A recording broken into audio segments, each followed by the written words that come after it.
Hindi natin kailangan kainggitan yung mga nakikita natin dito sa mundo, guys. Especially sa social media. Ang bilis lang mag-upload ng mga magagandang pictures, videos, mga ganyan.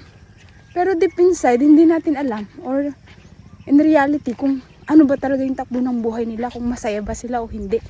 Hi kapatid, good morning. A very short, quick video lang.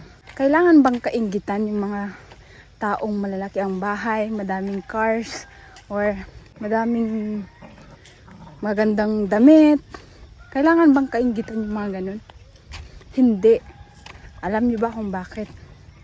Kasi pare-parehas lang ang buhay nating mga tao, kapatid. Matulog, kakain, ganun lang. May gabi, may araw, ganun lang. Pare-parehas lang ang takbo ng buhay natin. Yung ginagawa natin araw-araw. Pero alam niyo ba kung ano yung hinahanap ng isang tao? Mayaman ka man o mahirap? Happiness. At yun ay mahirap hanapin. At hindi ito nahahanap sa yaman dito sa mundo. Hindi ito nahahanap sa laki ng bahay, ganda ng katawan, ganda ng mukha, ganda ng kutis, madaming magagandang damit, or kahit ano pa na nandito sa mundo. Hindi nahahanap doon ang happiness. Kaya, hindi mo kailangan kainggitan yung mga mayayaman. Kasi hindi mo alam kung happy sila, kung anong meron sila. 'Di ba? Kahit simple lang ang buhay mo, nakakakain ka 3 beses sa isang araw, basta happy ka, yun ang mahalaga. At hindi yung madami kang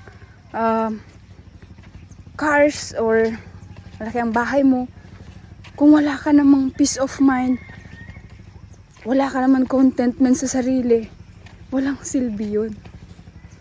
Alam mo ba yun? Kaya hindi natin kailangan kainggitan yung mga nakikita natin dito sa mundo, guys. Especially sa social media.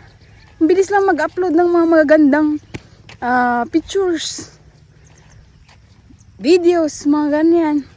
Pero deep inside, hindi natin alam or in reality kung ano ba talaga yung takbo ng buhay nila, kung masaya ba sila o hindi.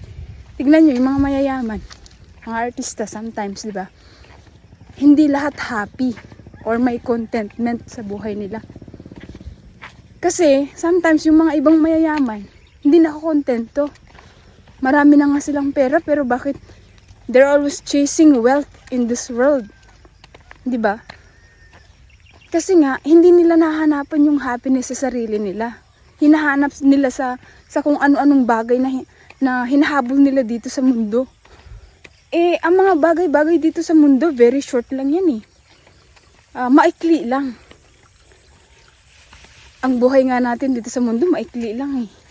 Kaya, wag natin ikumpara yung sarili natin sa iba, guys, okay? Kasi, hindi natin alam ano ba talaga yung totoong nangyayari sa buhay ng isang tao. Hindi natin sila kailangan kainggitan. Maging happy tayo kung anong meron tayo. Okay? Bye! Short video pero abot na siya ng ilang minuto. Bye!